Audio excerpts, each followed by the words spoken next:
আসসালামু আলাইকুম। কুল অথবা বরই গাছের পরিচর্যা সবচেয়ে গুরুত্বপূর্ণ সময় হচ্ছে আগস্ট মাস। কারণ সেপ্টেম্বরের প্রথম সপ্তাহে কুল গাছে ফুল আসা শুরু হয়। তাই এই আগস্ট মাসে যে 4টি কাজ করতেই হবে, যাতে করে কুল গাছে সেপ্টেম্বর মাসে প্রচুর পরিমাণে ফুল এবং ফল আসে। এই 4টি কাজের মধ্যে প্রথম যে কাজটি করতে হবে সেটা হচ্ছে কীটনাশক প্রয়োগ।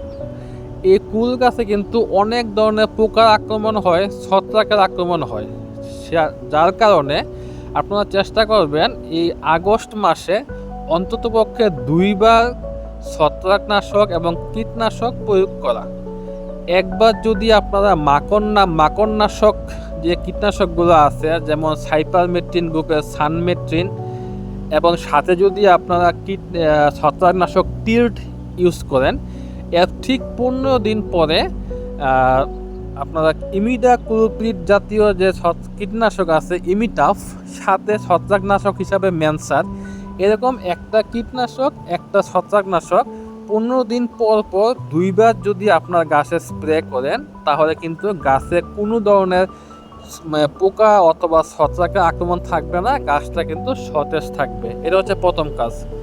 দ্বিতীয় যে কাজ, যখন নাকি ফুল আসার সময় হয়, তখন গাছের যদি বোরন অথবা জিঙ্কের অভাব হয়, তখন কিন্তু গাছের ফুলগুলো আসার পরে ফুল হলুদ হয়ে জ্বলে যায়।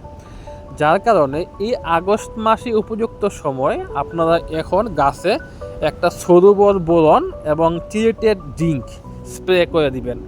3 নাম্বার যে কাজটা করবেন সেটা হচ্ছে আপনার ভিটামিন, সেটা যে কোনো ধরনের হরমোন হতে পারে, যেমন রিটুসেন, ফোরা, মিরাকুলান, এই ধরনের যে কোনো একটা ভিটামিন আপনারা গাছে স্প্রে করবেন। ভিটামিন স্প্রে করলে যেটা হবে, গাছের বৃদ্ধি কমে যাবে এবং গাছে কিন্তু ফুল আসা শুরু হবে।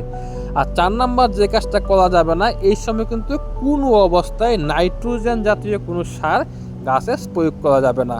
এই কাজগুলো যদি করেন, আপনার গাছে কিন্তু পর্যাপ্ত ফুল আসবে ইনশাল্লাহ।